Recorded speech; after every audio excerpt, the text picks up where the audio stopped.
장이 끝나도 투자는 끝나지 않는다. 안녕하세요. 어예진의 방과 후 목돈연구소 어예진입니다.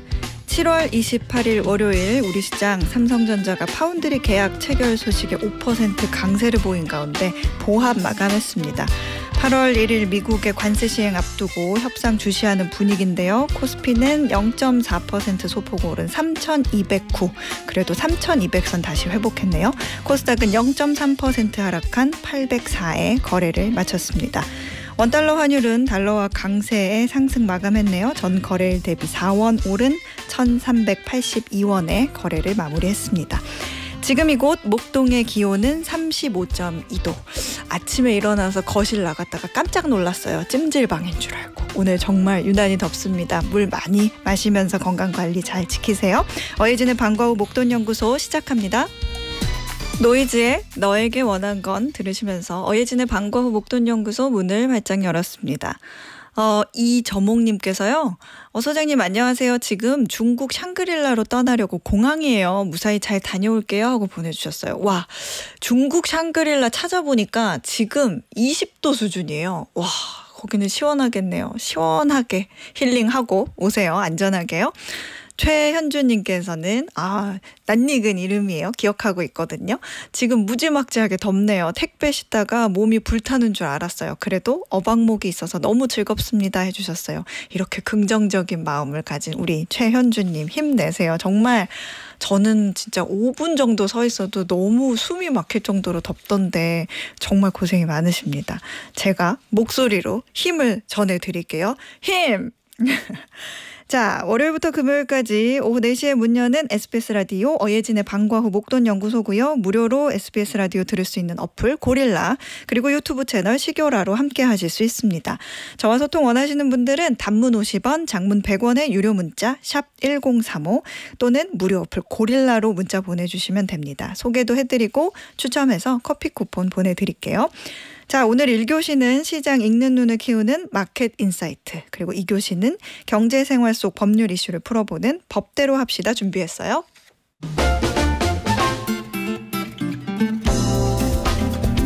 저 어예진이 직접 고른 꼭 알아야 할 뉴스, 어뉴스. 오늘도 배달 왔습니다.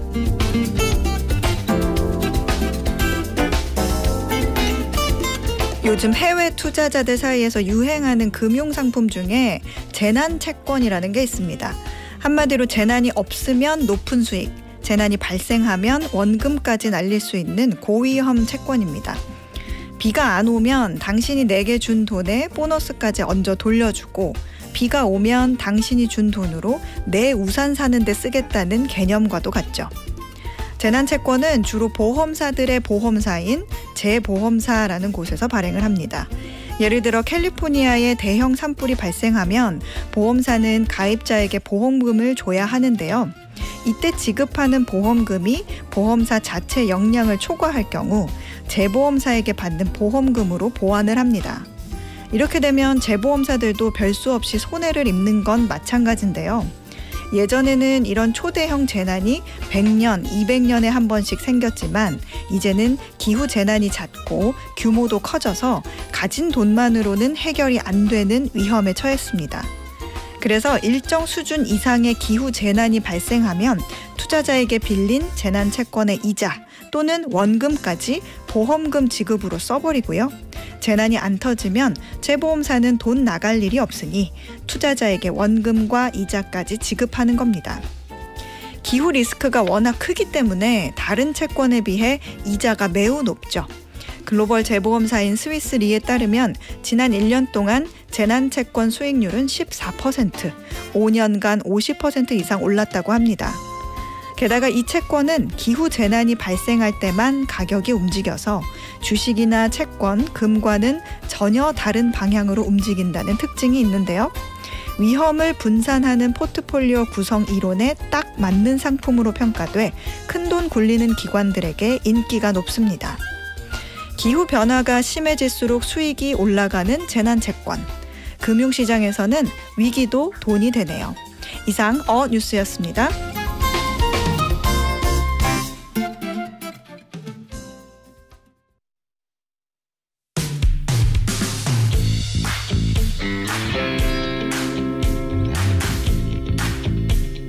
시장 읽는 눈을 키우는 마켓 인사이트. 오늘은 NH투자증권 리서치본부 양지윤 책임연구원과 함께합니다. 어서 오세요. 안녕하세요. 네, 오늘 국내 주식 어떻게 마무리했는지 함께 정리해 볼까요? 네, 코스피는 0.42% 상승, 코스닥은 0.32% 하락으로 혼조세 마감했습니다. 주말 사이 전해진 미국과 유럽연합의 무역 합의 소식에 양대 지수는 상승 출발했으나 개장 직후 하락 전환했습니다. 뚜렷한 악재가 있었다기보다는 이번 주 산재한 대내외 이벤트를 앞두고 관망 심리가 짙게 작용하고 있기 때문으로 해석되는데요. 다만 코스피 지수의 경우 삼성전자향 외국인과 기관의 매수세가 확대되면서 상승 전환했습니다. 그렇군요. 이 와중에도 보니까 강세를 보인 업종들이 좀 보이더라고요. 네, 오늘 강세 업종은 반도체, 조선, 전력기기가 가장 좀 두드러졌는데요. 네. 먼저 조선업은 지난주 목금 이틀에 걸쳐 진행된 한미 산업장관 협상에서 핵심 의제로 부각되면서 강세를 보였습니다. 최근 미국이 우방국들 상대로 상호관세 협상을 할 때 관세율을 인하해주는 조건으로 대미 투자 확대를 요구하고 있습니다. 맞아요. 한국의 경우에는 조선업이 대상이 될 가능성이 매우 높아졌다고 볼 수 있겠죠. 전력기기 같은 경우에는 실적 영향이었는데요. 네. 효성중공업이 북미향 고마진 초고압 변압기 수주가 본격적으로 실적에 반영되면서 2분기 호실적을 기록한 영향으로 업종 동반 강세를 보였습니다. 네, 오늘 보니까 또 반도체 업종은 이 삼성전자 덕분에 힘을 좀 받았더라고요. 오전 중에 글로벌 대형 기업과 약 23조 규모의 반도체 위탁 생산, 파운드리 공급 계약을 체결했다 이런 소식이 들렸거든요. 그런데 보니까 그 글로벌 기업이 테슬라더라고요. 맞습니다. 네. 삼성전자는 대형 기업과 말씀하신 것처럼 23조 원 규모의 반도체 위탁 생산 공급 계약을 체결했다는 소식이 전해지면서 네. 2%대 강세로 출발을 했는데요. 이후에 기업이 테슬라로 밝혀지면서 6%대까지 강세를 확대해서 7만 전자에 오랜만에 안착을 했죠. 그동안 삼성전자 실적에서 파운드리 사업부가 적자가 나서 발목을 좀 잡아왔던 경향이 있는데요. 네. 이번 소식으로 파운드리 가동률 개선 기대감이 확대되면서 강세를 보였다고 볼 수 있겠습니다. 종합해보면 오늘 강세 업종들은 중장기 수주 산업을 기반으로 하고 있기 때문에 단기 불확실성이 확대된다고 해도 좀 맷집이 좋은 업종이라고 할 수 있습니다. 오늘처럼 관망 심리가 짙어지는 시기에 이런 업종들이 좀 대안주 성격으로 주목받는 경향을 저희가 볼 수 있습니다. 그렇군요. 이 삼성전자가 다시 좀 힘을 받으면서 반도체 사이클을 다시 기대해봐도 좋을까 하는 생각을 가진 분들이 계실 수 있거든요. 근데 또 다음 달 중에 트럼프 대통령이 뭐 반도체 품목 관세 발표하겠다 이런 얘기가 있으니까 또 걱정이기도 해서 어떻게 보세요? 일단 매크로적인 이슈들도 영향을 줄 수 있는데 좀 더 저희가 이제 펀더멘털한 입장으로 접근을 해보면 네. 오늘 같은 경우에는 삼성전자뿐만 아니고 파운드리 공정에 관여하는 밸류체인 전반에 걸친 강세가 함께 나타나고 있습니다. 네. 반면 SK 하이닉스랑 HBM 밸류체인에 관여하는 기업들은 약세를 보이고 있는데요. 저희가 파운드리라고 하면 반도체 위탁 생산이잖아요. 네. 흔히 레거시 반도체라고 부르는 좀 정통 반도체업에 속합니다.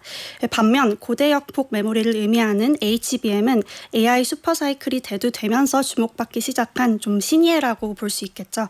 그래서 SK 하이닉스는 HBM 부문에서의 독점적인 지위에 힘입어서 주가가 강세를 보여왔는데 네. 저희가 전반적인 사이클 회복 기대라기보다는 HBM에만 집중되어 있던 투자 수요가 분산이 되면서 레거시 반도체의 강점을 지니는 삼성전자 주가가 좀 상승 탄력을 받을 수 있는 기회가 왔다라고 해석하는 게 좀 좋을 것 같습니다. 그렇군요. 앞에서 이번 주에 산재한 이벤트가 많다 이런 말씀하셨는데 중요도 순으로 한 3개 정도만 꼽아볼까요? 네, 가장 중요한 이벤트는 뭐니 해도 한미 무역 협상을 들 수 있을 것 같습니다. 그렇죠. 네, 저번 주 25일로 예정되어 있었던 한미 2+2 통상 협상이 직전에 돌연 취소되면서 주가가 좀 조정을 받았었는데요. 네. 8월 1일이 유예 시간인데 목전에 둔 7월 31일로 스케줄이 좀 재조정되었습니다. 그리고 같은 날인 7월 31일에 미국 FOMC 결과도 발표가 예정이 되어 있습니다. 최근 보우먼 월럿 등 연준 위원들 사이에서 7월 금리 인하 소수 의견이 좀 등장을 하고 있습니다. 네. 미국이 기준금리 체계로 전환한 게 1993년인데요. 그 이후에 소수 의견이 단 3번 있어 왔었고 특이할 점은 모든 3번의 경우 모두 소수 의견 등장 직후에 금리 인하가 실제로 단행이 되었다는 것입니다. 이번 7월 FOMC에서 금리 동결이 전망되기는 하지만 네. 다음 9월 FOMC에서 기준금리 인하 가능성이 매우 높아졌다는 것을 의미할 수 있겠습니다. 안 그래도 그 주말에 트럼프 대통령이 연준 방문했잖아요. 그래가지고 파월 의장하고 거의 뭐 설전을 벌이는 장면이 생중계가 됐는데 늘 이런 식으로 대놓고 그렇게 압박을 하는 전략을 쓰더라고요. 근데 또 파월하고 만나고 나서 금리 인하 준비가 되어 있다는 인상을 받았다. 이런 말을 또 트럼프 대통령이 하기는 하더라고요. 그래서 9월에는 그럼 정말 기준금리 인하 가능성이 높아진 건가 하는 생각이 들기는 했는데 나머지 하나는 또 뭐예요? 마지막으로는 저희가 8월 1일에 한국 7월 수출입 통계가 발표됩니다. 네. 한국 수출은 여전히 연간으로는 마이너스 성장이 될 것으로 전망이 되지만 저희가 가장 우려했던 게 4개 분기 중에 3분기거든요. 수출 데이터가 예상보다 양호하게 발표된다면 2분기 수출이 예상보다 잘 나왔던 것처럼 연간 수출 전망치에 추가적인 좀 상향 조정을 기대해 볼 수 있을 것 같습니다. 그렇군요. 지금 일본에 이어서 유럽연합까지 거의 30%에서 15%로 이제 합의를 낮추는 걸로 봐서 자동차 같은 그런 경쟁 수출 품목들을 생각하면 우리도 그 수준에서 이제 합의가 안 되면 참 1등 우리 수출 효자 품목이 직격탄을 또 맞을 수 있다는 우려가 있어서 그것도 걱정이기는 한데 이 한미 관세 협상 관련해가지고 우리 정부가 미국에 이제 마스가라고 줄여서 얘기를 하는데 이게 Make American Shipbuilding Great Again 이거를 앞글자만 따가지고 이렇게 마스가 이렇게 부르는데 이게 수십조 원 규모의 조선업 협력 프로젝트 이걸 제안했다고요. 근데 시장에서는 이 부분은 어떻게 보고 있어요? 아까 말씀드렸다시피 오늘 조선업이 강세를 보이는 좀 배경으로 그 마스가가 작용을 했다고 볼 수 있습니다. 관세 협상의 경우 너무 잘 짚어주셨는데 네. 오늘 대형 수출주가 대체로 강세를 보이는 거에서 알 수 있듯이 시장의 좀 컨센서스라고 하죠. 여론은 합의 가능성에 무게를 두는 것 같습니다. 이제 관건은 몇 %로 합의되냐 이겠죠. 네. 아까 잘 말씀해 주셨는데 현재까지 나온 국가들의 세율을 보면 영국이 10%, 그다음에 일본과 EU가 15%, 그리고 여타 동남아 국가들이 19에서 20% 수준이었습니다. 이 중에서 저희와 가장 좀 경쟁 상대를 할 수 있는 거 아무래도 일본, 그렇죠. EU 이 정도가 될 텐데 네. 그래서 사실 관건은 한국이 15%보다 높게 책정이 되면 어차피 이들과의 경쟁에서 경쟁력이 좀 그렇죠. 매우 떨어져 버리게 됩니다. 네. 그래서 25%인데 저희도 기존의 상호 관세가 25%보다 낮추는 게 중요한 게 아니고 15%보다 높으면 안 됩니다. 그렇게 좀 강하게 얘기해 볼 수 있을 것 같아요. 그게 관건이군요. 또 코스피 지수 한번 또 보면 코스피가 이제 열심히 올랐다가 7월 중순 이후 이제 차트로 보면 7월 중순부터는 조금 갇혀 있는 그런 모습을 보이는 것 같긴 한데 당분간의 전망은 좀 어떻게 보세요? 코스피 같은 경우에 연초 대비 수익률은 33% 수준으로 여전히 여타 국가 대비 올해는 압도적이라고 할 수 있습니다. 각 국가의 대표 지수 기준으로 미국 같은 경우에 지금 8%대, 유럽이 한 9%, 일본이 7% 수준이라서 전반적으로 좋았으나 코스피에 훨씬 못 미치죠. 그렇다면 코스피가 이렇게 월등한 수익률을 기록한 것은 세계의 경제, 경기 이런 것보다는 자생적 요인에 좀 기인했다고 저희가 해석을 할 수 있을 건데요. 네. 그 자생적 요인은 다름이 아니고 정치 리스크 해소 그리고 신정부 정책 기대감이었습니다. 네. 6.3 대선 전후로부터 해서 박스권에 갇히기 직전까지 코스피는 금융주, 지주사 주도로 한 달 넘게 급등세를 보여왔지 않습니까? 네. 자사주 매입 소각 의무 강화, 배당소득, 분리과세 이런 것 같은 이재명 정부의 증시 부양책 의지가 무엇보다 좀 주요했다고 할 수 있는데요. 이제 3일 월 초에 상법 개정안이 통과가 실제로 되었죠. 네. 그래서 그 이후로 좀 정책 드라이브가 약화된 면이 있고요. 최근 들어서는 세법 개정안 발표를 앞두고 좀 노이즈가 확대가 되고 있어서 그런 게 좀 아무래도 하방 압력으로 작용하고 있지 않나. 노이즈라고 하면 주로 어떤 내용이 포함되어 있어요? 대표적으로 법인세 인상과 주식 양도소득세 확대가 거론되고 있습니다. 전 정부에서 좀 해둔 건데요. 네. 법인세의 경우에 2022년 세법 개정을 통해서 24%로 인하했던 것을 최고 세율을 1%포인트 다시 25%로 원복한다. 다시 되돌리겠다. 네, 그거고요. 주식 같은 경우에는 대주주 양도소득세 기준을 50억 원에서 10억 원으로 전 정부가 이렇게 좀 완화해뒀는데 그걸 다시 이제 10억 원으로 강화할 것이라고 거론이 되고 있습니다. 네. 이외에도 증권거래세 일부 인상하고 감액배당 과세 같은 것들이 거론 중입니다. 그렇군요. 뭐 구체적인 수치는 언제쯤 그래도 좀 나올까요? 이제 7말 8초라고들 해요. 되게 임박했다고 오늘도 뭐 관련 기사가 몇 개 나오던데 투자자들이 크게 실망한 이유는 사실 뭐 이런 몇 퍼센트, 뭐 몇억 원 이런 거보다도 현 정부가 지금 실용주의를 되게 내세우면서 증시 부양을 하려고 하는데 그거에 대치되기 때문입니다. 그래서 이게 실제로 실현이 될지 몇 퍼센트로 실현이 될지 자체도 중요하지만 그렇게 되면 투자 센티먼트에 좀 안 좋은 영향을 줄 수 있어서 건주와 지주사 같은 경우에는 하방 압력이 좀 더 길어질 수 있겠다. 그래서 그렇게 주의해 봐야 될 것 같습니다. 그렇군요. 안 그래도 좀 금융지주들 하락폭이 좀 크던데 자 한창 지금 2분기 또 실적 시즌이에요. 현재 기준으로 좀 업데이트 한번 해볼까요? 네, 미국부터 업데이트를 드리자면 S&P 500 기업 중에서 3분의 1 가량이 현재 실적 발표를 완료했습니다. 82%가 시장 전망치를 상회했고요. 그 영향으로 이제 남은 하반기 그리고 2025년 연간 이익 증가율 전망이 소폭 상향 조정되면서 최근 미국의 신고가 경신 랠리를 좀 뒷받침해주고 있습니다. 이번 주만 해도 애플, 메타, 아마존, 마이크로소프트까지 실적 발표가 예정되어 있습니다.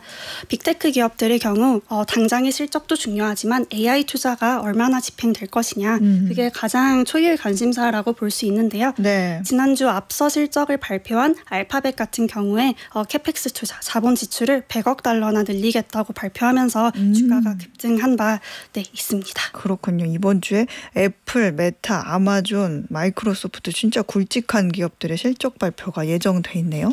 이 기업에서 이제 뭐 어떤 투자 계획들을 좀 발표해 주느냐에 따라서 주가도 좀 움직이겠군요. 국내 기업들의 2분기 실적도 한번 볼까요? 한국은 아직 실적 시즌 초입인데요. 시총 1, 2위 기업인 삼성전자와 SK하이닉스는 잠정 실적을 발표를 했죠. 삼성전자 같은 경우에는 어닝 쇼크 기록했고 SK하이닉스는 예상대로 역대 최대 분기 실적을 기록하는 어닝 서프라이즈를 보였습니다. 근데 그럼에도 삼성전자 주가는 상승을 하고 SK하이닉스 주가는 하락하면서 상반된 흐름이 보이고 있다는 게 좀 특징입니다. 그 이유를 저희가 좀 이렇게 생각을 해보면 HBM 과잉 공급 우려에 있다고 할 수 있습니다. 이게 그 JP모건인가요? 보고서에서 나왔던 그 내용이죠? 네, 맞습니다. 아하. 투자 의견을 이제 매수해서 중립으로 조정하면서 SK하이닉스 주가 급락한 바 있는데요. SK하이닉스 같은 경우에는 워낙 실적에 대한 기대치가 높아져 있다 보니까 상반기가 호실적이 나온 거는 맞는데 호실적이 나왔는데 연간 가이던스가 그대로 유지됐다는 건 그럼 하반기가 상대적으로 못 갈 일만 남았다는 거 아니야? 이러한 논리가 좀 작용을 했다고 볼 수 있고요. 반대로 삼성전자는 이제 막 HBM4 샘플 공급이 진행되고 있어서 좀 업사이드가 훨씬 높은 상황이라고 투자자들이 해석을 하는 것 같습니다. 그렇군요. 뭐 한화 이런 쪽, 현대중공업 이런 쪽은 또 어때요? 저희가 기존 주도주라고 부르는 종목들이죠. 역시 이번 주에 실적 발표가 예정이 되어 있어서 좀 그거에 대한 기대감으로 오늘 조선방산업종이 좀 오르더라고요. 기대감이 좀 있군요. 자, 마지막으로 이번 주 투자 전략 우리 어떻게 한번 짜놓으면 좋을지 조언 부탁드립니다. 네, 현재는 미국도 신고가 경신, 한국도 연고점 경신으로 인해서 주식시장 가격 부담이 높아진 상황입니다. 지금이 이제 연고점이라는 거는 투자자들이 호재에는 익숙하고 악재에는 민감해져 있다는 뜻입니다. 즉 악재에 대한 역치가 낮아진 상태라고 할 수 있는데요. 특히 한국의 경우에는 애초에 이번 불장의 배경이 실적 개선 기대감에 힘입은 실적 장세가 아니라 수급 개선 그리고 신정부 정책 기대감 이런 거에 힘입은 유동성 장세였습니다. 그렇기 때문에 이번 실적 시즌을 지나면서 실적이 잘 나오면 지금의 가격이 정당화되는 거고 못 나오면 오히려 약간 패닉셀로 이어지기 딱 쉬운 상태라는 점에 저희가 좀 유의해 볼 필요가 있을 것 같고요. 그렇군요. 네. 그리고 이제 저희가 가격 부담이 문제인데 그럼 이 가격 부담은 도대체 언제 해소되냐라고 했을 때 세 가지 경우가 있다고 생각을 하는데요. 1번 새로운 모멘텀이 등장을 해주거나 2번 금리 인하를 통해서 할인율이 좀 낮아지거나 그리고 3번 미국처럼 실적이 뒷받침되거나 그렇게 세 가지 경우로 나눠볼 수 있을 텐데 각각의 경우에 맞는 업종 전략을 좀 제시를 해보자면 1번 새로운 모멘텀 같은 경우에는 이번 한미 관세 협상이 저희가 원했던 15%로 확정이 된다면 좀 대형 수출주의 단기 모멘텀 플레이를 저희가 기대해 볼 수 있을 것 같습니다. 그렇군요. 그리고 2번 금리 인하 같은 경우에는 하반기에 연준과 한국은행의 기준금리 인하를 바라보고 상대적으로 덜 오른 대표적인 성장주인 바이오 업종을 좀 매수해보는 전략을 저희가 가져가 볼 수 있을 것 같고요. 네. 마지막으로 실적 같은 경우에는 미국과의 협력 강화로 인해서 중장기 실적 성장 기대감이 여전히 유효한 기존 주조주 조선 방산 원전 업종을 많이 수익이 났다고 굳이 팔지 말고 좀 계속 가져갈 필요가 있지 않나 그렇게 요약을 해볼 수 있을 것 같습니다. 그렇군요. 일단 당장 이제 8월 1일 코앞에 있기 때문에 관세 협상 잘 돼서 15% 이상으로 올라가지 않게 그거를 우리가 잘 바라서 기다려 봐야겠네요. 네, 지금까지 NH투자증권 리서치본부 양지윤 책임연구원이었습니다. 고맙습니다. 감사합니다. 네, 저희는 티아라의 너 때문에 미쳐 듣고 1교시 마무리할게요. 매주 월요일부터 금요일 오후 4시부터 5시까지 경제에 관한 모든 것을 충전하는 시간 SBS 라디오 어예진의 방과 후 목돈연구소와 함께하고 계십니다. 앞에 마켓 인사이트에서 삼성전자, SK하이닉스 얘기했는데 조동희님께서 SK하이닉스가 떨어지는 이유, 내가 샀기 때문, 삼성이 오르는 이유, 내가 팔았기 때문, 으엉 하고 이렇게 보내주셨거든요. 제 맘이 그 맘이에요. 예, 다른 방법도 많으니까 같이 고민해 보자고요. 네. 송민걸님께서는 소장님 본격적인 휴가철인데 올해도 휴가가 없이 일하는 저희 부부는 마음이라도 행복하려고 보이는 라디오 보면서 힐링 중이에요. 이렇게 보내주셨어요. 저도 그래요. 저도 여러분 여름 내내 지켜드릴 수 있어서 휴가 없이 계획을 하고 있는데 그래서 행복합니다. 제가 행복 에너지 가득 보내드리고 가끔 또 웃긴 얘기도 해드리고 그럴 테니까 마음 가득 이 행복한 여름 보내시기 바랍니다. 송민걸님께 커피 쿠폰 보내드릴게요. 조외숙님께서는 집에 가만히 있어도 땀이 줄줄 나는데 맞아요. 남편 포함해서 외부에서 일하시는 모든 분들 힘내세요. 물도 자주 드시고요. 이렇게 보내주셨어요. 정말 밖에서 지금같이 일하는 분들은 와, 어떻게 일하실 수 있을까 하고 아침에 진짜 제가 정말 너무 걱정이 될 정도였거든요. 팔토시 뭐 이런 장비들 양산 이런 거 꼭 하시고요. 안 되는 분들은 물 충분히 정말 건강 조심하시면서 잘 조절하셔야 됩니다. 네, 자 오늘의 퀴즈 풀고요. 2교시로 넘어가 보겠습니다. 간밤 이곳에서 미국과 EU 간의 관세 협상이 타결됐습니다. EU는 기존 30%였던 관세율을 15%로 낮추는 대신 미국산 에너지를 대규모로 구매하고 추가 투자도 약속을 했는데요. 그런데 트럼프 대통령이 협상 기간 중에 이곳에 있는 자신의 골프 리조트를 방문해서 골프를 즐기면서 무역 협상마저 본인의 사업 홍보에 활용한 것이 아니냐는 논란도 있었습니다. 자, 여기서 퀴즈입니다. 미국과 EU의 관세 협상이 열린 장소로 잉글랜드, 웨일즈, 북아일랜드와 함께 영국을 이루는 구성국 중 하나인 이곳은 어디일까요? 보기 있습니다. 1번 브라질, 2번 스코틀랜드, 3번 그리스. 정답 아시는 분들은 단문 50원, 장문 100원의 유료 문자 샵 1035나 무료 어플 고릴라로 보내주세요. 당첨되신 분들 가운데 추첨해서 편의점 상품권 보내드리겠습니다.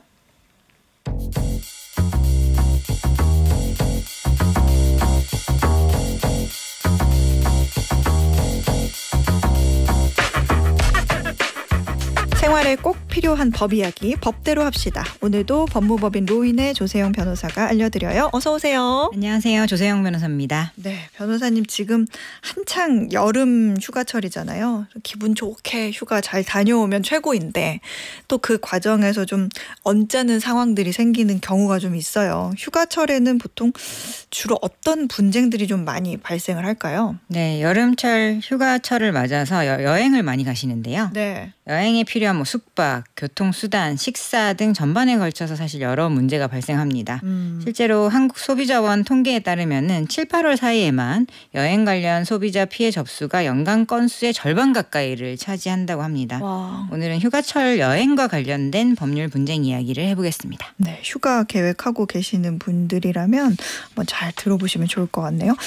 우리가 왜 숙소 예약할 때 요즘에는 예약 어플 많이 쓰잖아요. 근데 보통은 뭐 예약 며칠 전까지는 몇 %, 취소 수수료 이런 식으로 쭉 규정들이 있는데 최근 보니까 예약 10분이 지나면 예약 후 10분이 지나면 환불이 불가하다라고 한 사례가 있었다고요? 네, 이게 판결로 나온 사례인데요. 네.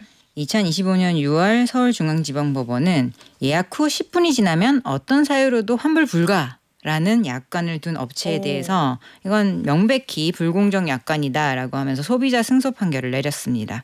사건을 한번 들여다보면은요. 한 소비자가 가족과 제주도 여행을 계획을 했다고 합니다. 그리고 숙박 예약 어플에 들어가서 제주에 있는 한 숙소를 예약하고 66만 원 가량을 결제를 했는데요. 사정상 이게 좀 바뀔 수도 있잖아요. 뭐 일정이 바뀔 수도 있고. 그래서 2시간 지나서 취소를 요청하자 예약 후 10분이 지나면 취소 및 환불이 불가하다면서 단 한 푼도 환불받지 못했다고 합니다. 이에 소비자는 너무 억울해서 이 숙박 예약 플랫폼과 숙소 측을 상대로 부당이득금 반환을 구하는 소송을 제기했습니다. 네. 많이 억울하신 상황인 것 같아요. 왜냐하면 66만 원짜리 민사소송을 걸기가 쉽지는 않은데 네. 그래도 정말 이렇게 자신의 억울한 마음을 풀기 위해서 제기한 소송이 아닌가 보이거든요. 네. 이에 대해서 법원은 숙소 이용까지 시간이 많이 남아있고 또 사업자가 실질적인 손해를 입지 않았음에도 무조건 환불 불가라고 하는 이 약관은 소비자에게 과도하게 불리하다라고 판단해서 66만 원에다가 연 12%의 이자까지 배상하라고 판결을 했습니다.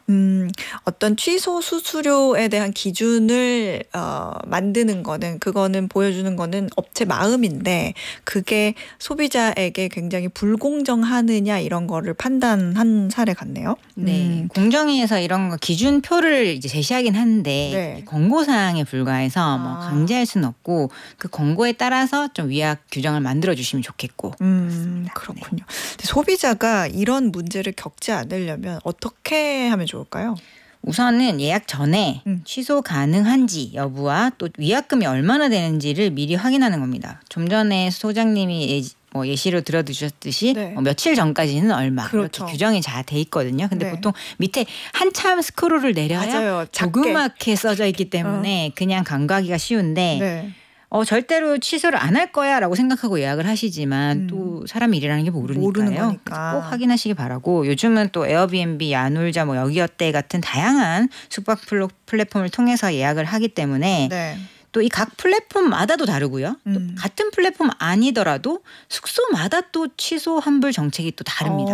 그렇죠. 예를 들어서 A 펜션은 7일 전 취소 시 전액 환불 이렇게 되는 경우도 있지만 B 리조트는 예약 즉시 환불 불가 이렇게 돼 있기도 하거든요. 그래서 예약하실 때 환불 조건부터 다 살펴보시고 캡처해 두시고 만약에 이걸 취소할 때를 생각해서 카드사 할부라든지 또는 취소가 가능한 결제를 이용하시는 것도 방법이 되겠습니다. 할부로 결제를 하면 뭔가 좀 달라요? 분쟁이 발생할 경우에 일부 결제가 체결이 안 되게 한다거나 그런 게 있어요? 일단 카드사에 네. 나머지 할부금을 납부하지 않겠다고 취소를 먼저 구하는 방법이 있거든요. 그러면 그렇게. 이제 일단은 돈이 빠져나가진 않은 상태에서 다툴 수 있기 때문에 좀 더 유리할 수 있습니다. 그렇군요. 또 성수기이기도 해서 또 일시적으로 그런 약관을 바꾸는 경우도 있을 것 같기도 해서 일단 취소 약관, 위약금 조건 이런 거 꼼꼼하게 확인해야겠네요.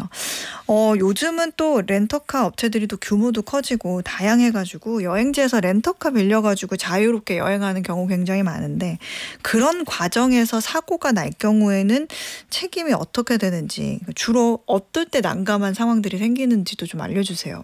자동차 보험을 당연히 가입한 상태에서 렌터카를 빌리는데요. 네. 그 보험마다 어느 정도의 범위 내에서 보험금이 지급되는지 여부가 매우 다릅니다. 네. 주로 문제가 되는 것은 자차 보험이거든요. 그래서 자차 보험 포함이라는 말을 믿고 빌렸는데 정작 보험의 실제 피보험자가 그 운전자가 아니라 업체 명의로 돼 있고 뭐 이런 경우가 있나 봅니다. 그러면 사고가 나더라도 실제로 피보험자가 운전한 게 아니기 때문에 보상이 안 된다. 이렇게 하는 사례들도 있다고 하거든요. 실제 사례 중에 2024년 부산에서 한 고객이 렌터카를 빌려서 가족여행을 하다가 접촉사고가 났는데요. 네. 자차 보험이 가입돼 있으니까 뭐 괜찮겠지 하고 안심했는데 알고 보니 운전자가 피보험자가 아니라서 보험금 지급이 불가하다라는 답변을 받은 사례가 있었습니다. 그래서 미리 뭐 우리가 렌터카 예약하실 때 그냥 차종이랑 뭐 대금 네. 그리고 뭐 날짜, 뭐 반환 장소 이런 것만 잘 확인하시는데 네. 보험 가입한다 정도만 체크하지 마시고 보험에서 어떤 내용을 주로 다 이제 보장을 하고 있는지 여부까지도 다 확인하실 필요가 있겠습니다. 피보험자 명의도 꼭 확인을 해야 되겠네요. 네네. 이게 또 그 우리가 자동차 공업사 전문가도 아니고 보통 이제 여차하면은 이제 렌터카 업체에서 사고가 났을 때 수리비를 또 과다하게 청구하는 경우도 있더라고요. 네, 드물지만 있기는 있어요. 네. 소장님 말씀처럼 렌터카 업체에서 이제 손님이 차량을 반납할 때 이게 여기가 흠집이 났다라고 하면서 수리비를 과다 청구를 해서 소비자에게 피해가 발생하는 경우도 가끔씩 있는데요. 기존에 이미 있었던 흠집을 고객이 새로 낸 것처럼 주장을 한다든지 아니면 이미 다른 고객으로부터 이게 흠집 난 거에 대한 수리비를 이미 받았어요. 근데 네. 그 부분을 수리하지 않고 있다가 이제 새로운 고객이 그 주변에 다시 흠집을 낼 수도 있잖아요. 그럼 그것까지 포함해서 다시 청구를 하는 그런 경우들이 있습니다. 근데 법원에서는 이런 행위가 밝혀지면 뭐 이게 심하면 형법상 공갈죄나 사기죄를 보고 실제 처벌한 케이스들도 있는데요. 우리 소비자 입장에서 미연에 이런 피해를 미리 방지하기 위해서는 차량을 받을 때와 반납할 때 모두 주의하실 필요가 있습니다. 특히 받았을 때는 차량 외관 전체를 자세하게 촬영을 하시고 기존에 흠집이 있는 부분이 있을 수 있잖아요. 새 차가 아닌 이상. 네. 그렇다면은 그 부분에 대해서 뭐 그 렌터카 회사 직원과 함께 여기 흠집이 있네요. 라고 하면서 확인을 미리 해주시는 게 좋고요. 그리고 돌려줄 때도 뭐 확인을 했다 하더라도 전체 촬영을 한번 쫙 하고 돌려주시는 것도 방법이겠습니다. 그래서 뒤늦게 발견됐다라고 했을 때 내가 촬영을 했을 때는 전혀 그런 부분이 없었다라고 주장하는 증거가 될 수 있고요. 앞서 말씀드린 보험 문제도 그냥 광고할 때 뭐 완전 자차, 뭐 슈퍼 자차 이렇게 광고를 하거든요. 네. 그 용어만을 보시고 현혹되지 마시고 실제 면책되는 한도는 얼마인지 뭐 이런 경우는 제외가 되는지 예를 들어 자차를 가입하더라도 단독 사고는 보장이 안 되는 경우가 많거든요. 그러니까 혼자 가다가 뭐 전봇대를 들이받은 경우는 별도의 특약이 있어야만 보장이 됩니다. 그래서 이런 부분들도 구체적으로 서류를 통해 확인하는 것이 안전하겠습니다. 보통 렌트 할 때는 이제 담당자분이 같이 한번 쑥 둘러보기는 하는데 그때 이제 촬영을 해두긴 해야 되겠더라고요. 이제 구두로 하는 것보다 뭔가 카메라에 담겨 있는 게 나중에 할 말도 생기고 그런 거 꼼꼼히 또 봐야겠네요. 이것도 뭐 일부겠지만 이런 경우도 있다고요. 숙소 측에서 이중으로 예약을 받아놓고는 일방적으로 한쪽 예약을 취소하는 경우? 네. 이런 게 있어요? 뭐 실수로 그러는 경우도 있겠지만 일부러 그러는 경우도 있다고 해요. 이게 아마도 뭐 성수기라든지 갑자기 어떤 이벤트가 있는 경우에 네. 거기 수요가 막 몰리게 되면은 가격을 올려받을 수 있으니까 그런 부분이 생기는데 이게 고객에게 일방적으로 취소를 통보하게 되면서 한쪽 고객이 완전히 큰 피해를 입게 됩니다. 그렇죠. 실제로 있었던 사례인데요. 2022년에 BTS가 부산 공연을 열었는데요. 이 공연을 관람하기 위해서 한 고객이 일찌감치 몇 개월 전에 부산의 한 숙소를 미리 예약을 해뒀습니다. 네. 근데 숙박일 거의 며칠 앞두고 직전에 일방 취소를 당했다고 해요. 그래서 뭐 거의 한 몇 배 이상의 비싼 가격에 다른 숙소를 구할 수밖에 없는 피해를 당했는데 네. 이게 왜 그렇게 됐냐면 고객이 예약한 시점 이후에 뭐 뉴스에서 뭐 SNS에서 BTS 부산 공연이 열린다라는 게 화제가 많이 됐고 그러니까 가격이 막 올라서 네, 가격이 막 올라서 그때 이제 자기들은 폭리를 취할 수 있기 때문에 숙소 측에서 예약을 일방적으로 취소한 것이었습니다. 그래서 이런 되는 경우에는 사실 따져들게 되면 사업자 층에서 부당하게 계약을 취소한 거잖아요. 네. 그래서 사업자 측에서 예약 불이행에 대한 손해배상 의무를 집니다. 뭐 숙박비 환불해 주는 건 당연하고요. 그로 인해 발생한 추가 손해까지 배상을 해야 됩니다. 교통비라든지 대체 숙소를 구하는 데 더 들인 돈이라든지. 그래서 이거는 전자상거래 소비자 분쟁 해결 기준이 있기 때문에 네. 이에 따라서 추가로 피해 보상까지 가능합니다. 그렇군요. 여름철에 또 가장 주의해야 될 것 중에 하나가 물놀이 사고잖아요. 근데 만약에 이 펜션에서 물놀이를 하다가 사고가 발생을 하면 각각의 어떤 경우에는 누구에게 책임 이렇게 되는 거예요? 이게 안전조치를 했느냐 하지 않았느냐라는 게 기준이 되거든요. 네. 사업자가 안전조치를 충분히 하지 않았다면 시설 관리자의 책임이 큽니다. 예를 들어서 뭐 계곡 앞에 있는 펜션에서 아이가 미끄러운 돌에 미끄러져서 다쳤다면 네. 다쳤다는 사실이 동일하더라도 안내 표지가 제대로 되어 있고 안전 노프도 있고 미리 이제 안내하는 데에 미끄럼 방지 같은 안내를 했다면 네. 과실이 없겠지만 그런 조치가 없었다면은 업체 측 과실이 인정될 수 있습니다. 그렇군요. 실제 사례로 경북 문경의 한 펜션에서 미성년자가 놀다가 풀장에서 다쳤는데 현장에 CCTV도 없고 관리인도 없었고 뭐 안전 표지판도 없었다고 합니다. 그래서 부모가 민사소송을 걸어서 전액은 아니어도 일부의 위자료와 치료비를 배상받았던 사례가 있었습니다. 물놀이 기구 같은 거 있잖아요. 뭐 미끄럼틀 같은 그런 거 이용하다가 다치는 경우도 있잖아요. 맞아요. 2020년 6월에 있었던 일인데요. 네. 가평에 보면은 이제 강가에 그런 큰 물놀이 시설들이 많습니다. 빠지 뭐 이렇게 부르죠. 네네. 사람들은. 그 수상 레저 시설 중에 슬라이드 기구를 타다가 한 고객이 정강이 뼈가 부러진 아주 큰 사고를 당했다고 합니다. 그래서 수상 레저 시설 운영자를 상대로 손해배상 청구 소송을 제기한 사건이 있었는데요. 법원은 사고 당시에 물놀이 기구에 안전 요원이나 진행 요원이 없었고 또 사용법을 안내하지도 않았다는 그런 책임을 물어서 책임을 인정하긴 했는데 10%만 인정을 했습니다. 이게 아마 시설의 규모라든지 그리고 이용객이 미성년자가 아니라 네. 성인이었나 봐요. 본인도 이제 주의해야 할 의무를 좀 태만히 했기 때문에 이제 과실을 서로 그렇게 분배를 한 걸로 보입니다. 그런 경우 있잖아요. 미성년자인 학생들이 또 뭐 단체로 여행이나 현장 학습 갔다가 다치는 경우도 있는데 그래서 이제 법적 공방으로 이루어지는 경우가 있는데 이럴 때는 보통 누구한테 책임이 있다고 판결이 주로 나요? 이것도 마찬가지인데요. 네. 주의를 많이 했느냐 그런 주의 의무를 이행했느냐가 기준이 됩니다. 실제로 2019년 한 학원에서 1박 2일 캠프를 주최했고 수영장이 있는 숙박업소에서 진행이 됐습니다. 네. 그런데 그 수영장이 별로 깊지가 않아서 다이빙을 하면 안 되는 수영장이었는데 고3짜리 학생이 아이고. 임의로 그냥 다이빙을 하다가 안타깝게도 경추골절과 사지마비까지 겪는 중상을 입게 됐습니다. 이 사고로 이제 결론을 보면 학원장이 90%의 손해를 배상하라는 판결이 내려졌는데요. 네. 이게 미성년자인 학생들을 데리고 갔기 때문에 그냥 풀어놓을 게 아니라 심한 장난을 치거나 위험한 행동을 하지는 않는지 주시하고 사고를 미연에 방지할 보호 감독 의무가 있는데 이를 다하지 않았다라는 책임을 인정한 것으로 보입니다. 미성년자의 경우에는 특히 좀 어른의 책임을 더 무겁게 보는군요. 네.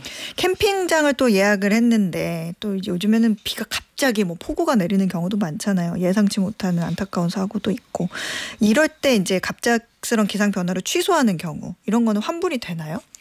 이게 분쟁이 많아요. 그러니까 한국소비자원 발표에 따르면 네. 최근 5년간 접수된 캠핑장 피해 구제 신청이 총 327건이었는데 피해 요청 중에 가장 큰 비중을 차지한 것이 계약 해제와 위약금 관련 갈등이었습니다.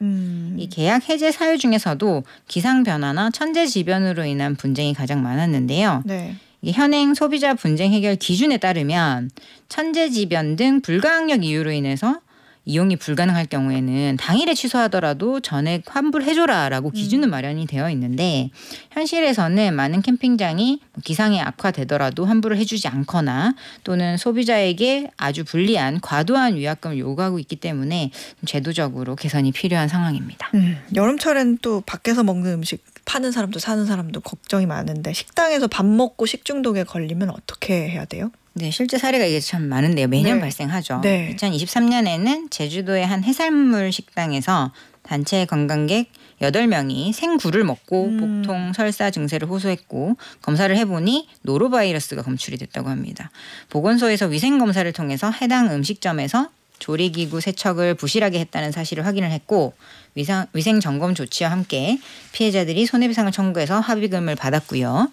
또 최근에도 뭐 뉴스에서 보셨는지 모르겠는데 유명 김밥 가게에서 김밥을 먹은 손님들이 집단 식중독 증세를 호소하기도 한 그런 사례도 있었습니다.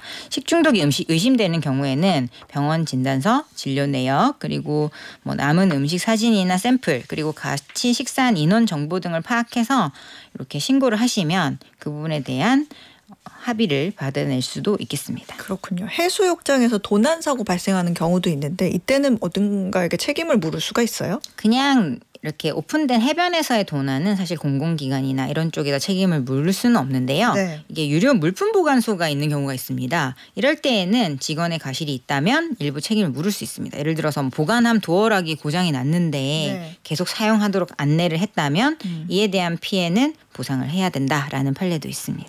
이건 뭐 법적 공방은 아니지만 여행 중에 아이를 잃어버릴 수도 있잖아요. 이럴 때는 어떻게 하는 게 좀 현명한 방법일까요? 제일 빠르게 경찰에 빠르게 실종 신고하시는 것이 급선무입니다. 이게 경찰에 실종 아동 신고를 하면 이게 검색 시스템이 긴급으로 가동이 돼서 주변 CCTV라든지 뭐 핸드폰 신원 추적까지 바로 진행이 되거든요. 네. 이때 이제 미리 미아 방지 를 위해서 지문 등록을 해둔 아동이라면 더 찾기가 쉽겠죠. 네. 그리고 그래서 이게 처음에 이런 사례들이 있었습니다. 강릉 해변에서 5살 아이가 길을 잃은 사례가 있었는데 아마 주변에 있을 거라고 생각하고 관광 안내소부터 가셨다고 해요. 그래서 1시간 정도 찾다가 그 다음에 경찰 신고를 하는 바람에 아이가 좀 더 멀리 떨어진 곳에서 발견이 됐다고 하거든요. 네. 그래서 신고는 바로 하시면 좀 더 빨리 찾는 데 도움이 되겠습니다. 그렇군요.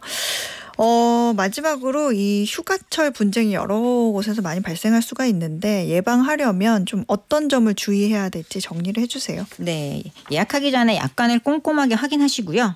그리고 내가 결제한 내역, 예약 화면, 문자 같은 것을 캡처해서 증거를 보관하시기 바랍니다. 그리고 이게 문제가 발생했을 때는 1372 소비자 상담센터라는 곳도 있고요. 1372. 네. 그리고 공정거래위원회, 그리고 전자상거래 분쟁조정위원회, 관광불편신고센터 이런 여러 가지 민원센터들이 있습니다. 이쪽에다가 신고를 하시면 분쟁을 해결해 주는 경우가 많이 있기 때문에 이런 부분들 도움 받으시기 바랍니다. 안전하고 즐거운 휴가 보내시기 바랍니다. 네. 지금까지 법무법인 로인의 조세영 변호사였습니다. 고맙습니다. 감사합니다. 네, 오늘 퀴즈는 미국과 EU의 관세 협상이 열린 장소로 잉글랜드, 웨일즈, 북아일랜드와 함께 영국을 구성하는 국가는 어딘지 여쭤봤습니다. 정답은 2번 스코틀랜드였습니다. 정답 보내주신 분들 가운데 오늘 편의점 상품권 받으실 세 분은요. 박순주님, 2740님, 4499님 이렇게 세 분입니다. 축하드립니다. 자, 어예진의 방과 후 목돈연구소 오늘은요. 핫지와 TJ의 남쪽 끝섬과 함께 저는 물러가겠습니다. 내일도 세상 돌아가는 소식 투자의 기본기 알고 싶다면 오후 4시 어예진의 방과 후 목돈연구소로 놀러오세요.